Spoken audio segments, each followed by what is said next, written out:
Let's take another look at some ways that we can embed digital literacy into our everyday lessons. You have a student paced link so you can follow along on this Nearpod that's located in your Canvas course, or you could just watch my screen as I go through and then review that student paced link later. You'll also be given a preview link so you can use and modify this if you need to teach any of this to others. So digital literacy, again, is broken up into two sub-concept areas: digital use and digital citizenship. Why do we have to know these standards? Well, really, if you think about everything that happens online in just a New York minute or an internet minute, as this one is, you can take a look and see that a lot happens in our digital world very quickly, and we want to make sure our students know how to navigate it. If you'd like to take a peek at the information that's on your screen, pause the video so you can take a look at what happens in 1 internet minute. The 2022 hasn't come out yet, but as soon as it does, this slide will be updated. There are some great ways that you can have conversations about digital citizenship. For example, if you use Hopra as something in your schools, they do have these amazing digital citizenship card talks that you can request. So contact your Hopra representative and they can help you out with those. But these are great conversation starters that you can have as an opening activity. It could be you have 5 minutes before the bell's going to ring and you want to pull something out and have a conversation. It could be a story starter. It could be a journal article or, writing a journal entry, anything along those lines. But they're a great resource for you. If you want to see what they look like and what the questions are, I have embedded them here in the slides so you can take a peek at some of the questions to be able to use with your students. And the first one was for educators. This one is for learners. So you're going to see a difference. So whether you teach PD or you teach students, you'll have access to these to take a look at. Here again is the NYSED website if you need access to it to find all of the information regarding these standards. And you're going to get a copy of this placemat activity, so you're able to take a peek and see what others have said and what you might think as you're going through to take a look at how the standards could look in your classroom. So let's dive into the standards themselves. We're going to start with standard 1 and 2 for digital literacy, which are in the sub-concept area of digital use.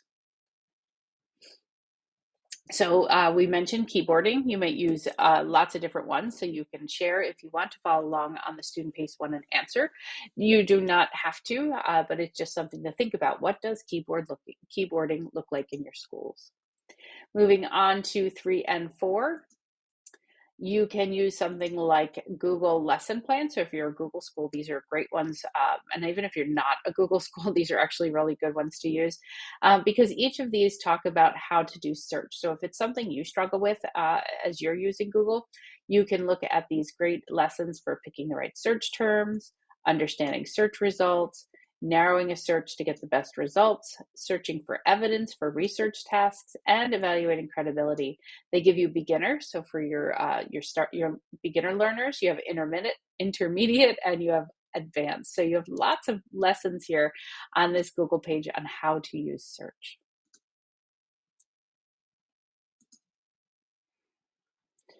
So when we talk about embedding technology, we often need to talk about why and where to embed technology, and that's more for us.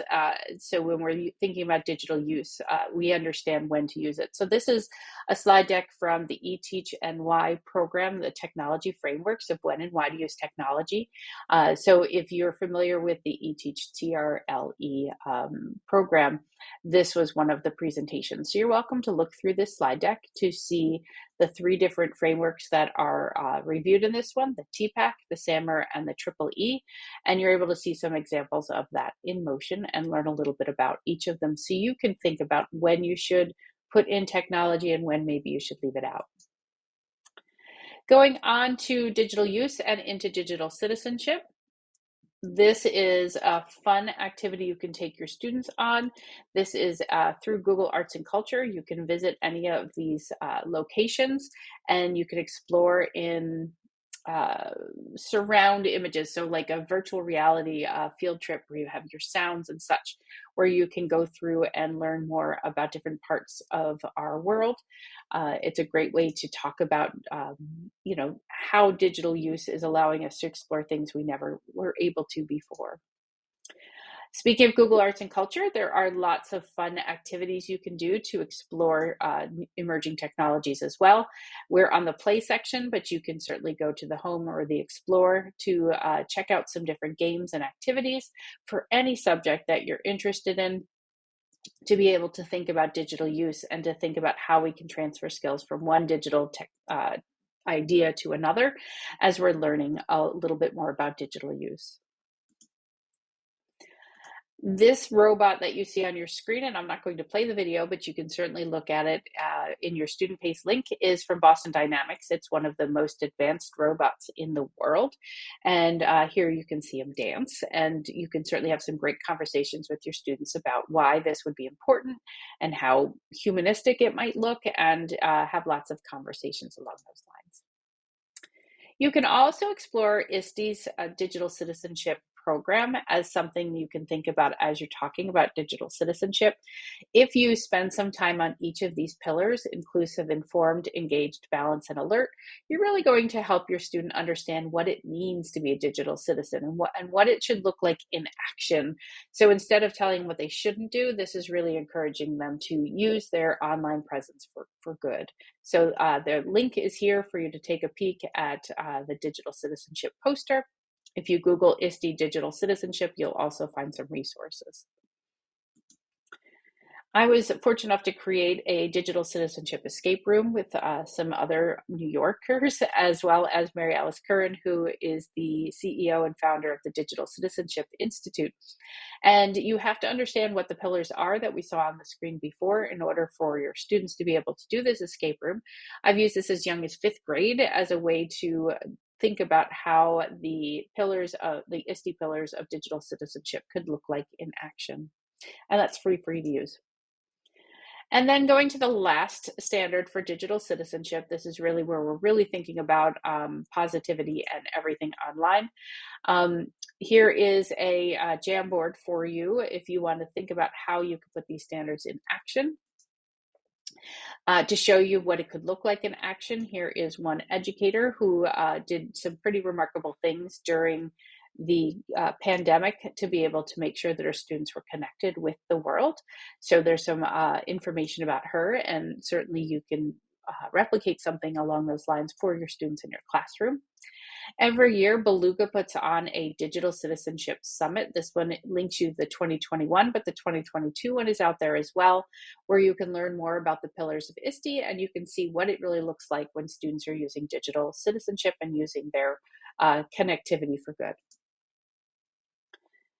So as we come to the end here, I just wanted to share some of the resources that are in here. The CS for NY had a state summit where you can watch the videos that were done. This was back in September of 2022 and October of 2022. It bridged that last weekend of September and October. But you can take a look at these videos. They're all free for you to watch. You can see one from Paul Cardatino, who is our person at State Ed, and you can learn more about the standards from him. And then you can see how the standards look in action as we go through and watch these different videos. So these are great ways for you to kind of learn more about what the standards look like in action, how you can roll them out into your district, and what digital citizenship could truly mean. You also have found the NYSED course, but there's definitely some other NYSED information that you can find online. So, and then finally, the activity books that you can take a peek at, and you can click on any of these books.